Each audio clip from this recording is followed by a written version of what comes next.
Hey friends, welcome back to another episode of the So What Now What podcast, hosted by yours truly, basically Bryn. Today I am interviewing my good friend Anna Kendrick on location at her gym. We're going to learn how health and wellness have changed her whole life and how she inspires others in the same way. Hey guys, welcome back to another episode of the So What Now What podcast. I'm so excited about my guest today.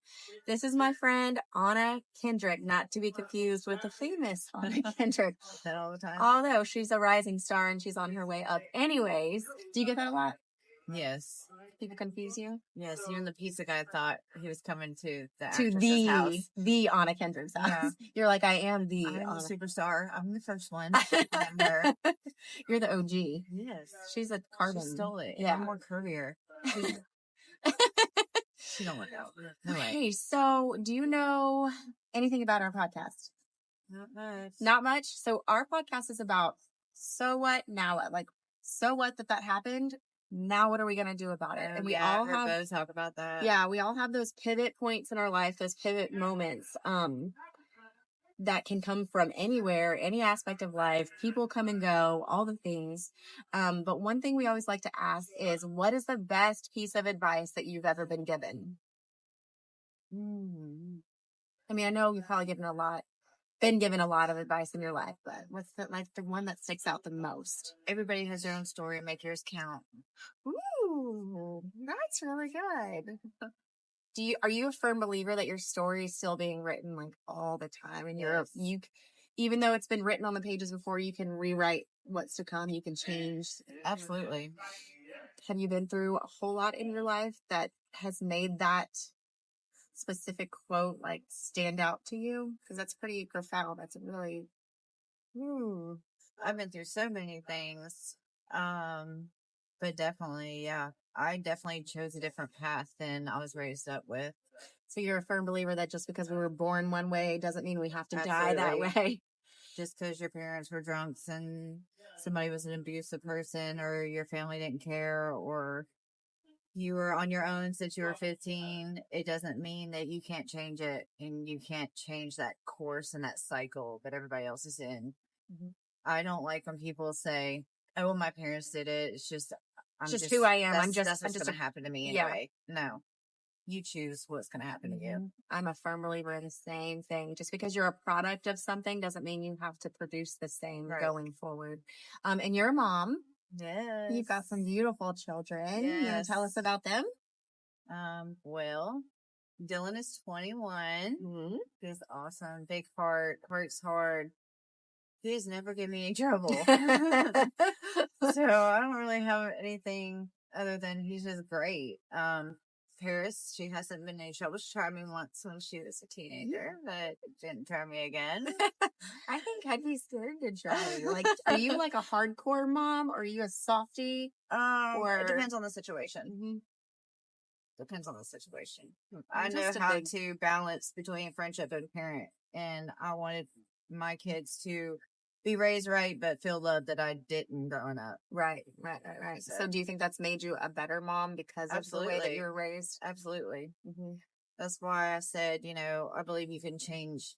You don't have to be what your parents were. Like, I knew I wanted to be a better parent, and I knew the things that I needed as a kid to be a better parent, to make sure I was that for my kids.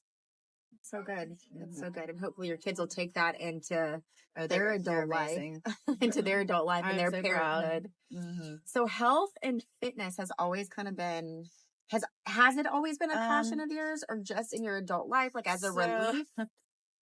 Funny thing is, I didn't think about it until an old middle school friend said to me, just out of nowhere, "Girl, I'm so proud of you. I remember when we were teenagers, you always talked about, I'm going to do that one day." And I used to always watch bodybuilders and firefighters, and I did those things.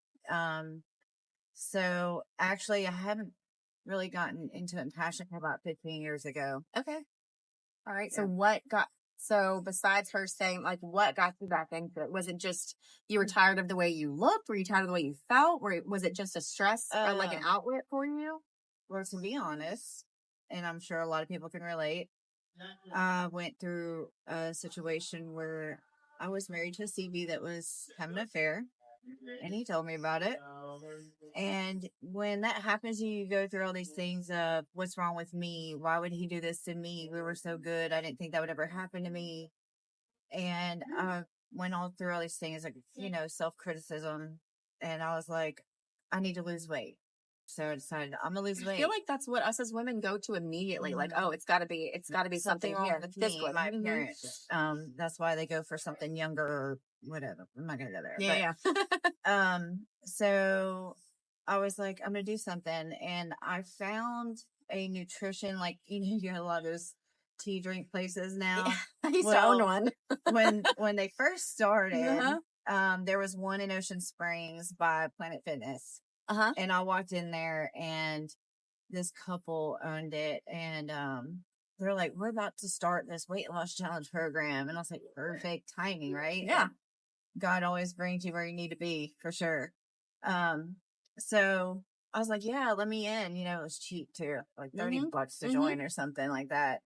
And I was like, it's fun, but I probably won't win. Because a lot of people, nothing bad, just saying, when you're bigger, you lose faster. Right. It shows more. Mm-hmm. And so I felt like I was big, but I wasn't that big. Mm-hmm. I was like, I'm not going to win. I'm not going to win. I actually won second place, but first of the women. Look at you. And then they asked me if I'd be interested in being a trainer. And so they actually helped me get through all that and get certified. So I won the challenge and then got certified, started training, did a lot of circuit training. People just want to lose weight, other women like me. And then I met a really cool gym owner in Alabama. Mm-hmm. He does a lot of powerlifting, and he has a college degree of, at the time, 17 years. Wow. And so he pulled me into powerlifting. Wow. And I was so like, cool. oh, I love this, and it was so much fun. And it was a little intimidating at first. Like, I can imagine. A lot of women worry about bulking up and getting like manly looking bodies. And I mean, I don't know. I have different opinions on that. So then we worry about who's looking at us. I thought about this.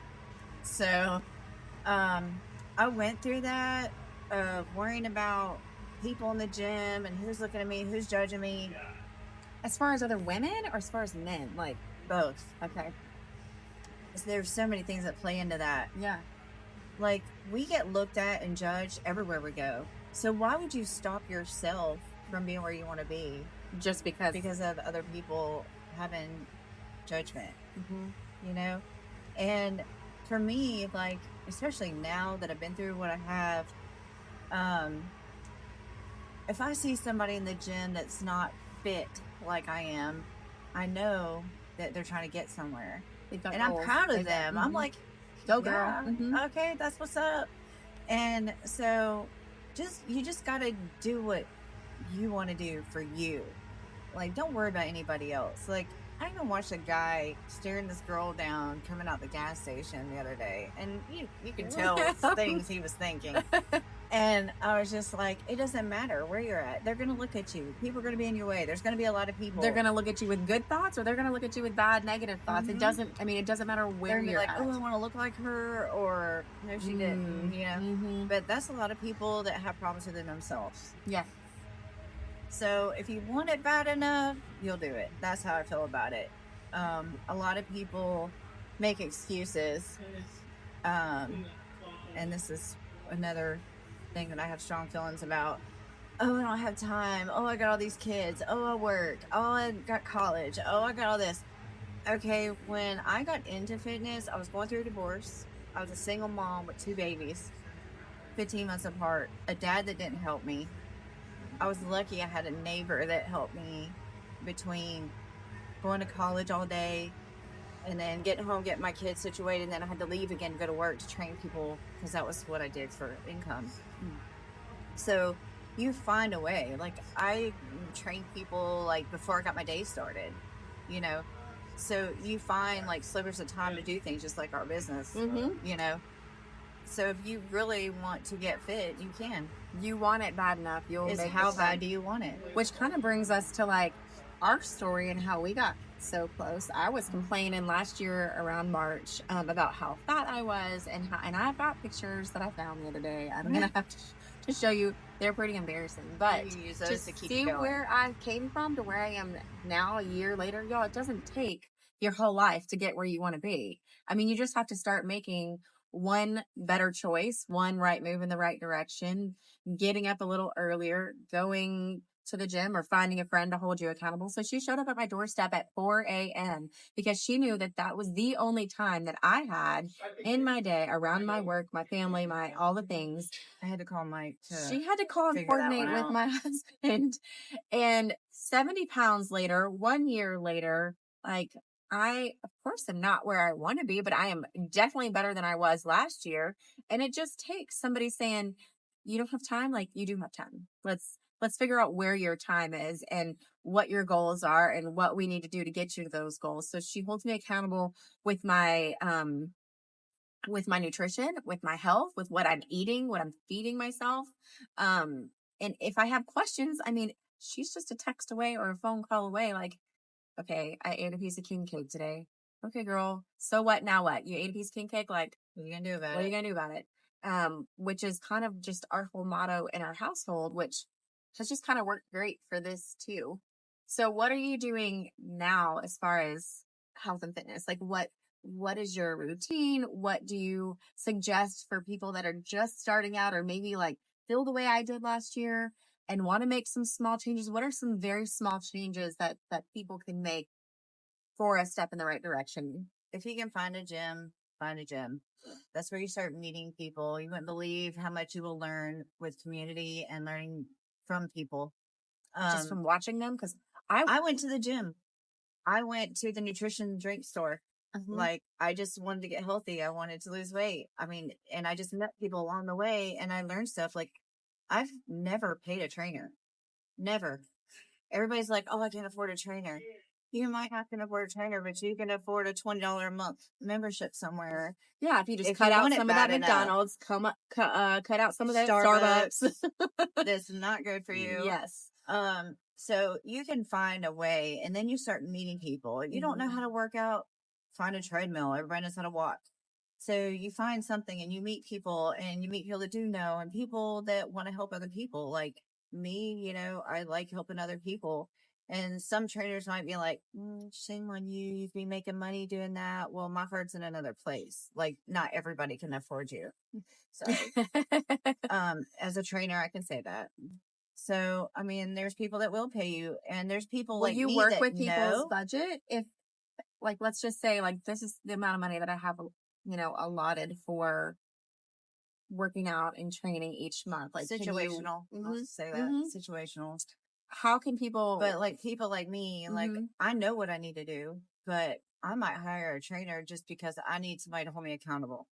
Some of us just need that person to be like, are you doing this? What did you do today? Why did you do that? Like, no, you know better, and some people need to know how to eat, how to do the workout. And you can't just go in a gym and just, oh, I'm going to lift this 50 pounds and go. You're going to hurt yourself. So, I mean, I walked in here, y'all, and I was like, I don't know how to use any of these machines. I was like, oh, I've seen that one. I want to do that thing. And I'm like, this is it. She's just like, no, I'm going to show you so you don't get injured. But form is very important. So I wouldn't recommend anybody just going in gym lifting. I've just sat there and watched people going, oh, they're going to get hurt, and some people get so upset when you try to help them. So you kind of got to fill them out before you just walk and say, hey, So basically, it boils down to how bad do you want it? How bad do you want it? And a lot of women worry about lifting weights will make you look like a man. That's not true. That's not true. Because I think a lot of us have that. A lot of them that look the way that y'all are worried about are probably taking steroids, and they're probably taking testosterone and things that make them look like a man. By choice, because they're choosing that. Okay. Now I have a preference. For me, I like the fit look. I like to be able to walk around and people be like, yeah, she works out, she just did the muscle and the cut and all that stuff. I don't want to look like a man either, but I like the bodybuilder look. And then there's women that just want to look skinny, which is fine. But, even at my best, I've actually lost weight more by lifting than getting on a cardio machine. I keep hearing that. Like, cardio is not the way to go, friends, if you're trying to lose weight. I mean, obviously, that's kind of what we've done the last year, but I also hadn't moved my and body. you're toning. Yeah. So, Yeah. you're burning calories, you're toning, and man, it is such a great mental health thing. So it helps mentally. Let's switch gears to that. So how does working out work as mental health counseling for you, if we want to call it that? Because mental health is huge right now. First of all, I focus on what I'm doing. Mm-hmm. Okay, so our body works from our brain telling us things, right? So if you're focusing on your lift, you're not thinking about all the outside stuff that's got you all messed up, that makes you so tired you don't want to go to the gym, or you're going through all these personal things that everybody don't like to talk about. I get them out in the gym. I come in here and I lift, and I'm just focused on that, and then you feel better when you get done. Yeah. So you just feel refreshed. This exercise is giving you endorphins, and endorphins make you happy. What movie is that from? Awesome. What movie is that from? Legally Blonde. I'll never forget. You would know that. I'll never forget. See, it helps me relate to the things she's talking about. So I'm like, oh, I've heard that somewhere. I've heard that somewhere. See, we would have two totally different outlooks on this, but it's something that I want her advice on. I want her guidance on, because I don't know what to do in here.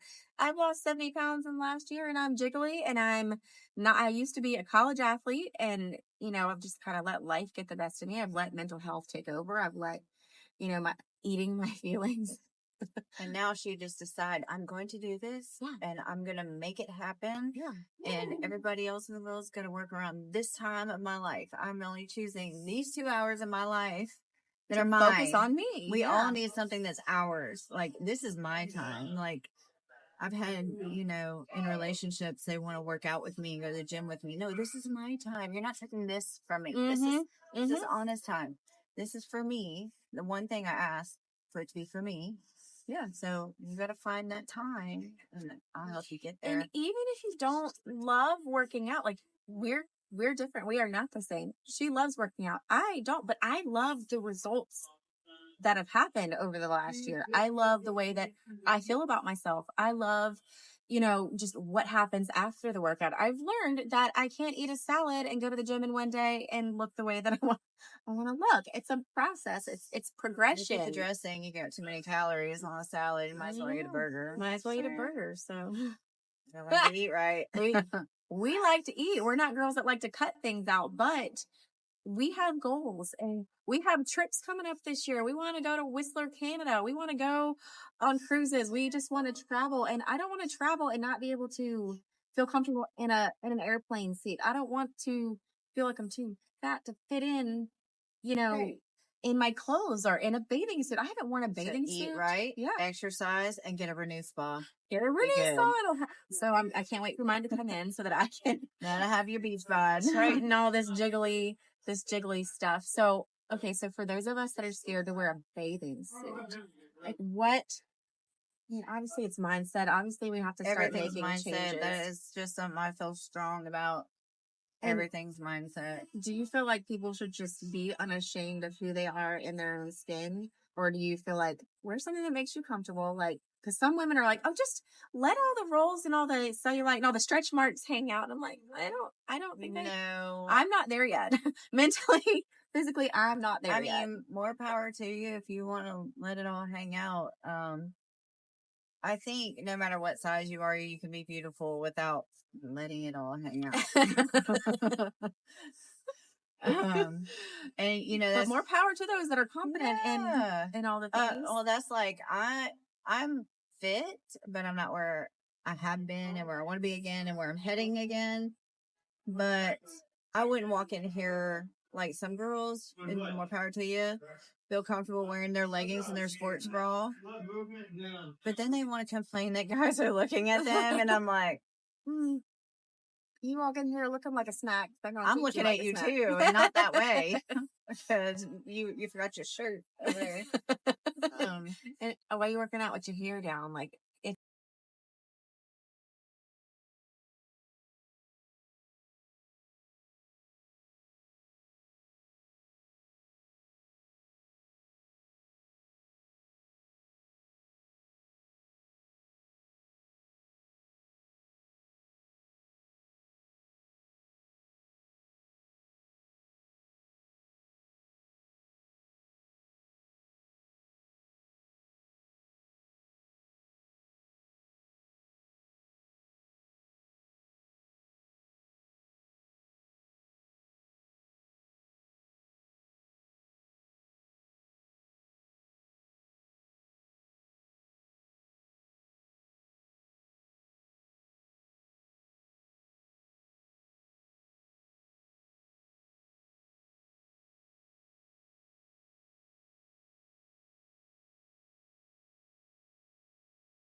Well, if that wasn't a fun episode, then I don't know what is. I don't know about y'all, but I'm motivated. I'm dedicated to a healthier life.